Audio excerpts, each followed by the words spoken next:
Hello दोस्तों, मैं जयपाल कुमार प्रगति IAS में एक बार फिर से आपका स्वागत करता हूं।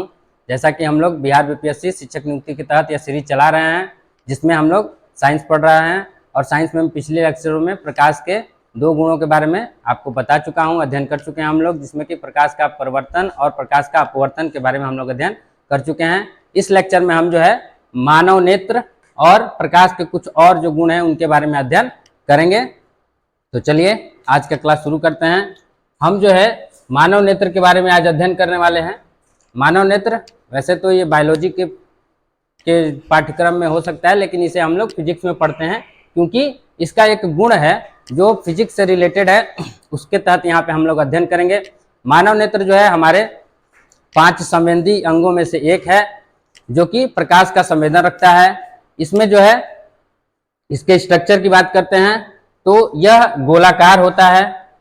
यह जो है एक गोले के आकार का होता है और इसका व्यास लगभग 2.3 सेंटीमीटर होता है।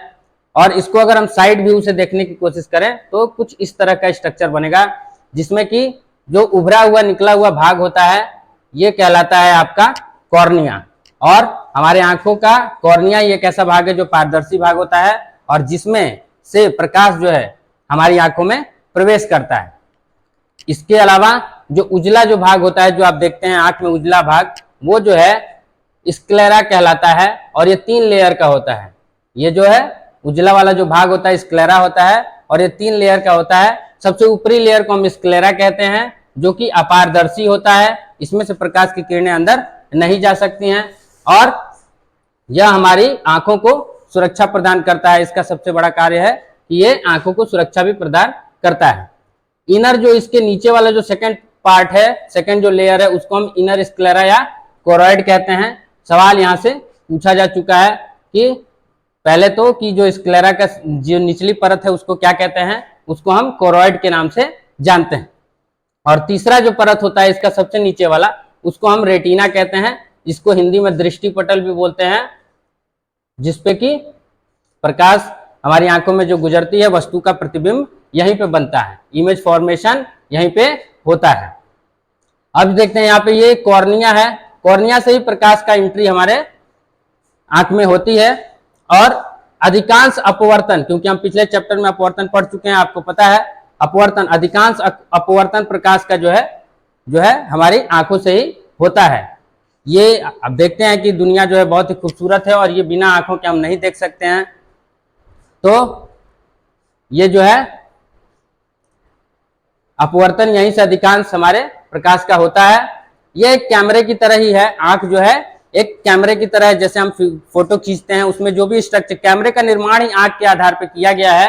तो अब आगे देखते हैं, यहाँ पे आप जो है एक ब्लैक कलर का एक होल देखते हैं आंखों में, जिसको कि आइरिस कहते हैं। जिसको क्या कहते हैं? आइरिस। ये अलग अलग रंगों का भी होता है, किसी का भूरा होता है, तो आंख का रंग जो है भूरा दिखाई देता है या फिर काला दिखाई देता है। यानी आइरिस का जो है एक गुण है कि आंख के रंग का निर्धारण आइरिस से होता है। तो एक सवाल यहां से बनता है कि आइरिस का आंख के रंग का निर्धारण आंख में कौन से अंग से होता है, कौन से पार्ट से होता है, तो हम उसको कहते हैं आइरिस से होता है।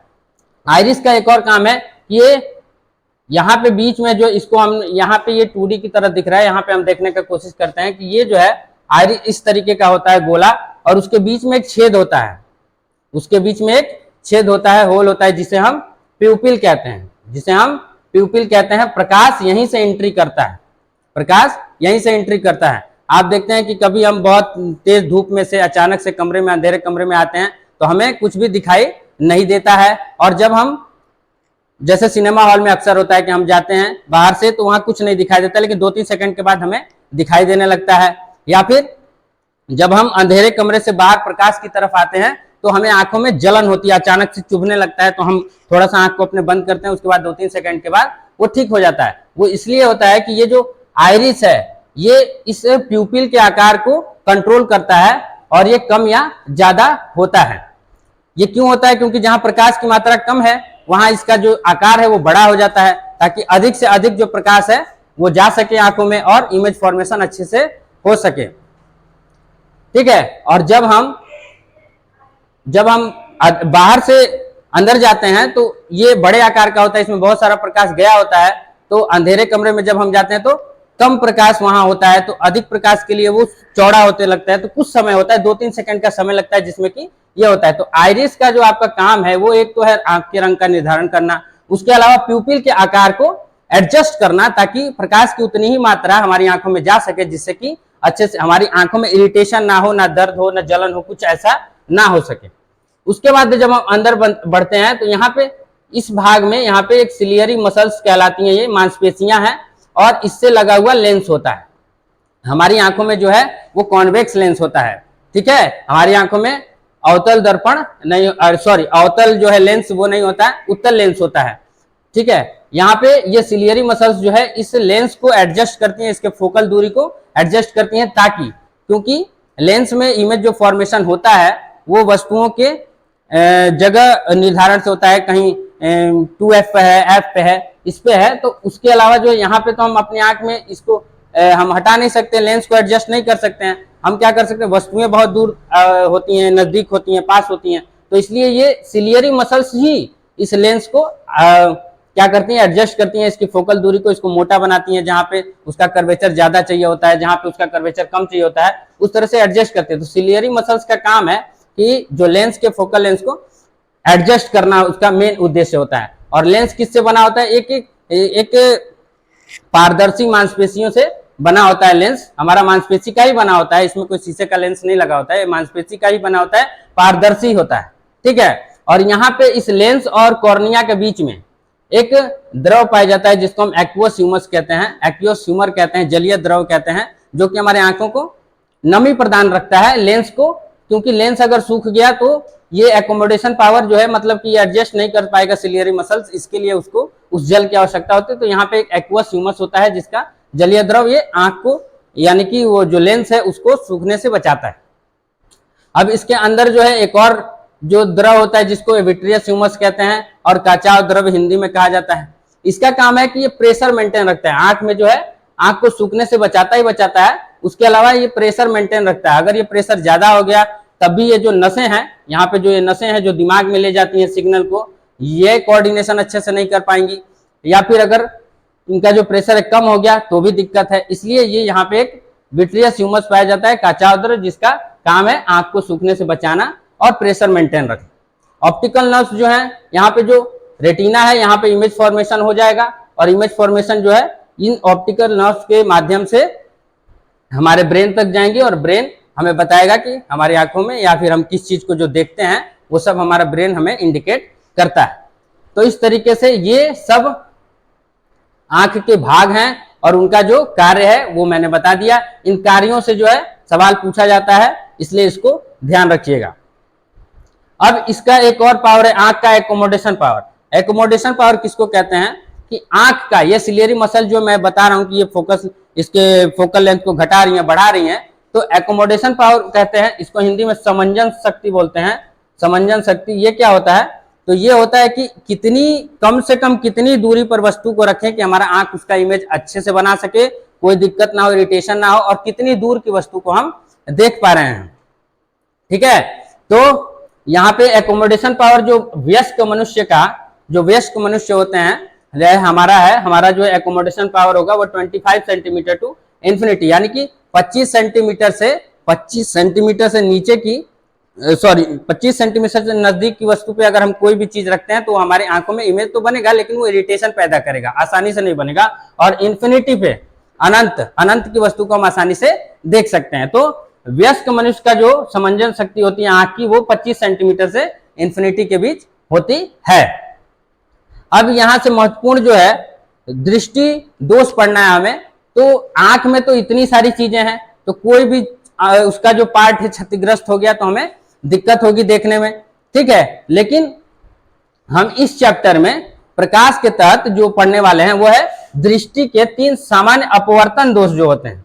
अपवर्तन दोष यानी कि जो अपवर्तन, ये इस लेंस से अपवर्तन होगा क्योंकि ये पारदर्शी है, तो अपवर्तन के बाद जो इमेज फॉर्मेशन हो रहा है उसमें जो है कैसे कोई दिक्कत आ जाती है, उसके आधार पे 3 दोष हैं, ठीक है। एक पहला है निकट दृष्टि दोष, ठीक है, नाम से इसको हिंदी में, इंग्लिश में मायोपिया कहते हैं, मायोपिया।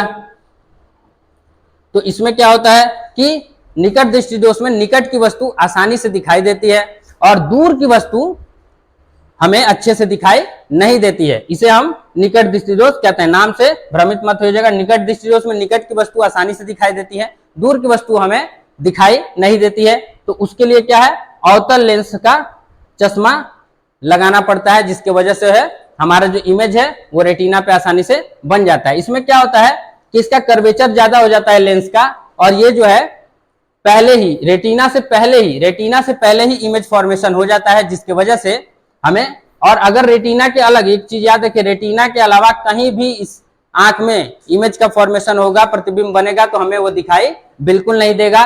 तो वो क्या होता है निकट दृष्टि दोष में कि लेंस के यहीं पे इसको ज्यादा जो है वो अपवर्तित कर देता है और इमेज फॉर्मेशन जो है ये रेटिना से पहले ही हो जाता है। तो इसको हम कहते हैं निकट दृष्टि दोष। इसमें एक और कारण हो सकता है कि नेत्र गोलक जो है वो थोड़ा लंबा भी हो जाता है, थोड़ा बड़ा हो जाता है, जिसकी वजह से रेटिना थोड़ा पीछे हो गया, उसकी वजह से वो पहले ही बन गया। तो इसके लिए हम अवतल लेंस का प्रयोग करते हैं। अवतल लेंस इस तरह का होता है। अवतल लेंस का प्रयोग करके हम निकट दृष्टि दोष को दूर कर सकते हैं। आजकल मॉडर्न डे में तो सर्जरी से सब कुछ ठीक हो सकता है। दूर दृष्टि दोष में क्या होता है कि दूर की वस्तु आसानी से दिखाई देती है और नजदीक की वस्तु बिल्कुल आसानी से दिखाई नहीं देती है। दिक्कत होता है देखने में, पेपर ऊपर पढ़ने में दिक्कत होने लगता है, क्योंकि वो नजदीक की चीजें पढ़ने लिखने में। तो उसके लिए क्या होता है, उत्तल लेंस का प्रयोग किया जाता है और उससे हम अब इस दृष्टि दोष से उभर पाते हैं। इसमें क्या होता है कि इसमें जो है जो इमेज फॉर्मेशन है वो रेटिना के बाहर हो जाता है, यहाँ पे हो जाता है, इसकी वजह से इसमें दिखाई नहीं देता है। एक और कारण कि नेत्र जो गोलक है उसका आकार छोटा हो जाता है, जिसके वजह से ये दोष उत्पन्न हो सकता है। तो इसको हम उत्तल लेंस लगा के ठीक कर लेते हैं। तीसरा है जरा दृष्टि दोष। दूर दृष्टि, इसको इंग्लिश में हाइपरमेट्रोपिया भी कहते हैं, इसको हाइपरमेट्रोपिया भी कहते हैं।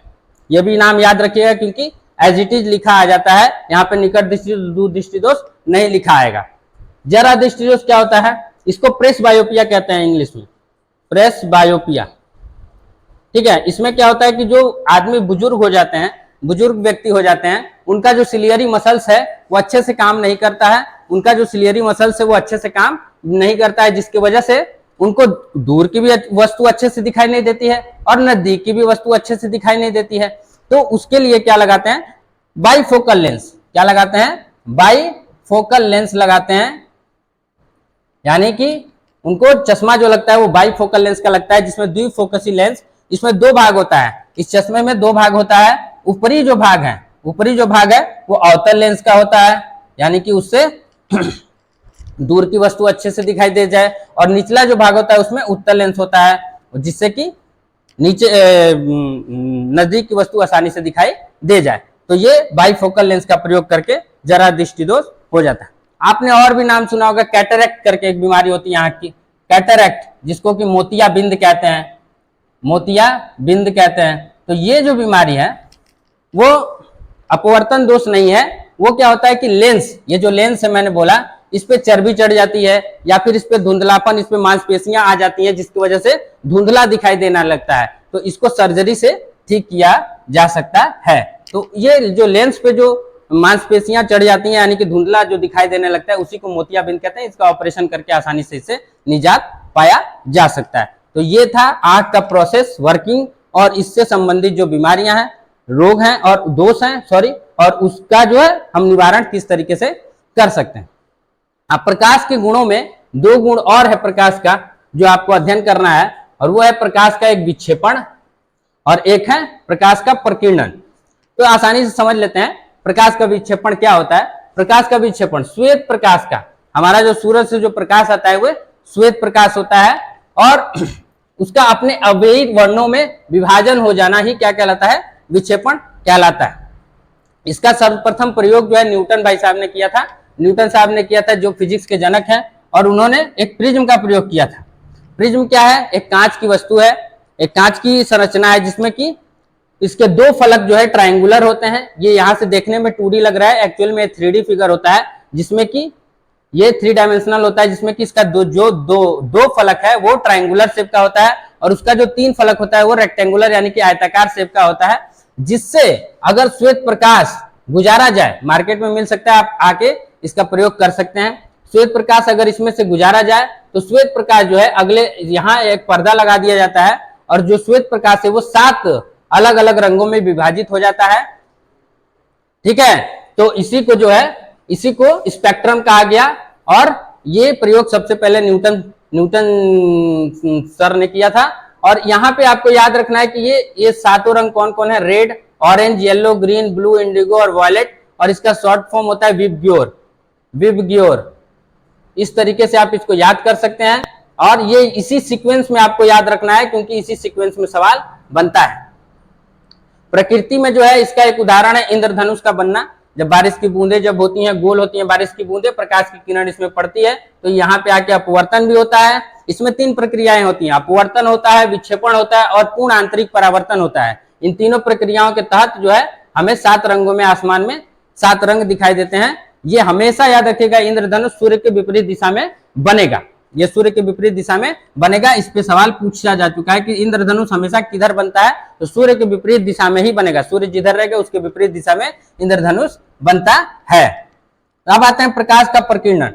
तो प्रकाश का प्रकीर्णन समझने के लिए आप देखिए कि आप जो है किसी बंद कमरे में एक छोटे छेद से धुआं आ रहा हो, लाइट आती है, तो आप देखते हैं कि वो जो सारे कण हैं उनका जो रास्ता है, पथ है, वो दिखने लगता है।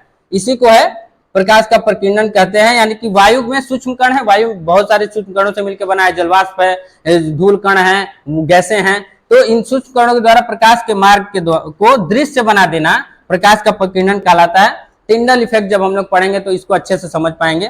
ठीक है, तो ये एक प्रकीर्णन है। इसमें एक उदाहरण केवल याद रखना है, उदाहरण से सवाल बनते ही बनते हैं। तीनों इंपॉर्टेंट है कि आकाश का जो नीलापन दिखाई देना है, आकाश का जो है नीला दिखाई देना, ये प्रकाश के प्रकीर्णन का ही उदाहरण है। ये इसी गुण पे आधारित है। जबकि जो एस्ट्रोनॉट